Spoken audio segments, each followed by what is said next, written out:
ಈ ವಿಡಿಯೋದಲ್ಲಿ ದರ್ಶನ್ ಅವರ ಟಾಪ್ 5ರಲ್ಲಿ ಕಲೆಕ್ಷನ್ ಮಾಡಿರುವ ಸಿನಿಮಾಗಳು ಯಾವ್ಯಾವು ಅಂತ ಈ ವಿಡಿಯೋದಲ್ಲಿ ಕಂಪ್ಲೀಟಾಗಿ ನೋಡೋಣ. ವಿಡಿಯೋ ಇಷ್ಟ ಆದರೆ ಖಂಡಿತ ಲೈಕ್ ಮಾಡಿ. ದರ್ಶನ್ ಅವರ ಮೊದಲ ಸ್ಥಾನದಲ್ಲಿ ಹೈಯೆಸ್ಟ್ ಕಲೆಕ್ಷನ್ ಮಾಡಿರುವ ಸಿನಿಮಾ ಕುರುಕ್ಷೇತ್ರ. ಈ ಸಿನಿಮಾ 2019ರಲ್ಲಿ ರಿಲೀಸ್ ಆಗಿತ್ತು. ಈ ಸಿನಿಮಾದ ಬಡ್ಜೆಟ್ 50 ಕೋಟಿ ಆದರೆ ಈ ಸಿನಿಮಾ ಕಲೆಕ್ಷನ್ ಮಾಡಿದ್ದು 108 ಕೋಟಿ. ದರ್ಶನ್ ಅವರ ಟಾಪ್ 2ನೇ ಸ್ಥಾನದಲ್ಲಿ ಹೈಯೆಸ್ಟ್ ಕಲೆಕ್ಷನ್ ಮಾಡಿರುವ ಸಿನಿಮಾ ರಾಬರ್ಟ್. ಈ ಸಿನಿಮಾ 2021ರಲ್ಲಿ ರಿಲೀಸ್ ಆಗಿತ್ತು. ಈ ಸಿನಿಮಾದ ಬಡ್ಜೆಟ್ 50 ಕೋಟಿ ಆದರೆ ಈ ಸಿನಿಮಾ ಕಲೆಕ್ಷನ್ ಮಾಡಿದ್ದು 102 ಕೋಟಿ. ದರ್ಶನ್ ಅವರ ಹೈಯೆಸ್ಟ್ ಕಲೆಕ್ಷನ್ ಮಾಡಿರುವ 3ನೇ ಸಿನಿಮಾ ಸಂಗೊಳ್ಳಿ ರಾಯಣ್ಣ.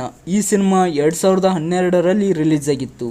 ಈ ಸಿನಿಮಾದ ಬಡ್ಜೆಟ್ 30 ಕೋಟಿ ಆದರೆ ಈ ಸಿನಿಮಾ ಕಲೆಕ್ಷನ್ ಮಾಡಿದ್ದು 55 ಕೋಟಿ. ದರ್ಶನ್ ಅವರ 4ನೇ ಸ್ಥಾನದಲ್ಲಿ ಹೈಯೆಸ್ಟ್ ಕಲೆಕ್ಷನ್ ಮಾಡಿರುವ ಸಿನಿಮಾ ಯಜಮಾನ. ಈ ಸಿನಿಮಾ 2019ರಲ್ಲಿ ರಿಲೀಸ್ ಆಗಿತ್ತು. ಈ ಸಿನಿಮಾದ ಬಡ್ಜೆಟ್ 15 ಕೋಟಿ ಆದರೆ ಈ ಸಿನಿಮಾ ಕಲೆಕ್ಷನ್ ಮಾಡಿದ್ದು 50 ಕೋಟಿ. ದರ್ಶನ್ ಅವರ ಟಾಪ್ 5ನೇ ಸ್ಥಾನದಲ್ಲಿ ಹೈಯೆಸ್ಟ್ ಕಲೆಕ್ಷನ್ ಮಾಡಿರುವ ಸಿನಿಮಾ ಸಾರಥಿ. ಈ ಸಿನಿಮಾ 2011ರಲ್ಲಿ ರಿಲೀಸ್ ಆಗಿತ್ತು.